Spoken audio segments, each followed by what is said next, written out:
Maithili express की शानदार प्रस्तुति।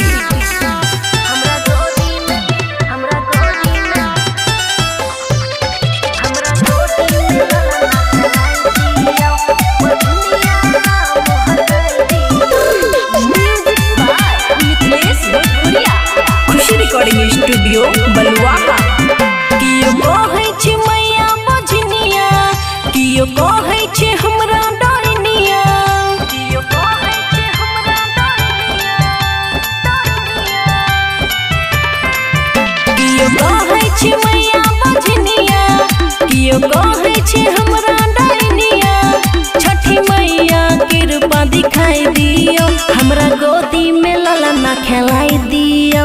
बजनिया नाम हटाई दियो, हमरा गोदी में ललना खेलाई दियो। बजनिया नाम हटाई दियो।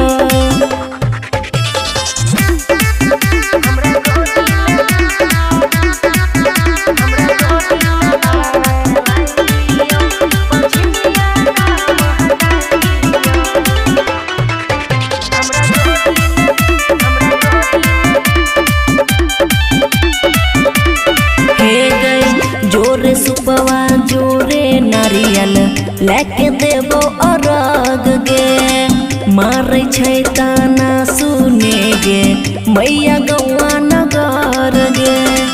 गे माँ सुने, हाँ जोरे सुपवा जोरे नारियल लेके देबो अरग गे। मारै छै ताना सुने गे मैया गौआ नगर गे। मैया अंगना में खेलतै ललनमा, पूरा हो जेतै हमर सपनमा। माँ कृपा सुन लही ने, पूरा हो जेतै हमर सपनमा। मैया अंगना में खेलतै ललनमा, पूरा हो जेतै हमर सपनमा।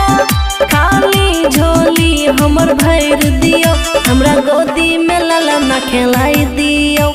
बजनिया नाम हटाई दियो, हमरा गोदी में ललना खेलाई दियो।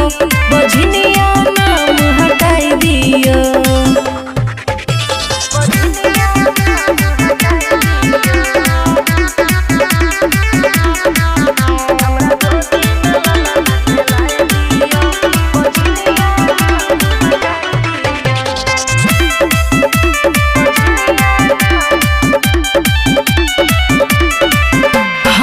साले साले सुना हो दीनानाथ देव दूध के ढार हो।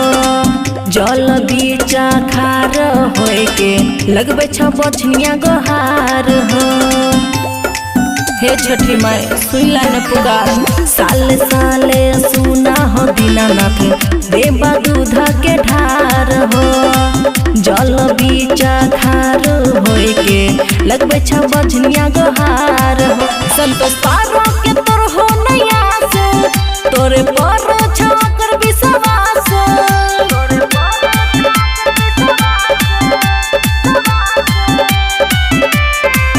संतोष पारो के तोर हो नयास, तोरे पर छकर विश्वास।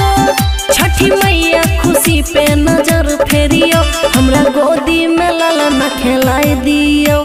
बजनिया नाम हटाई दियो, हमरा गोदी में ललना खेलाई दियो। बजनिया नाम हटाई दियो। अहाँ के बहुत कृपा है।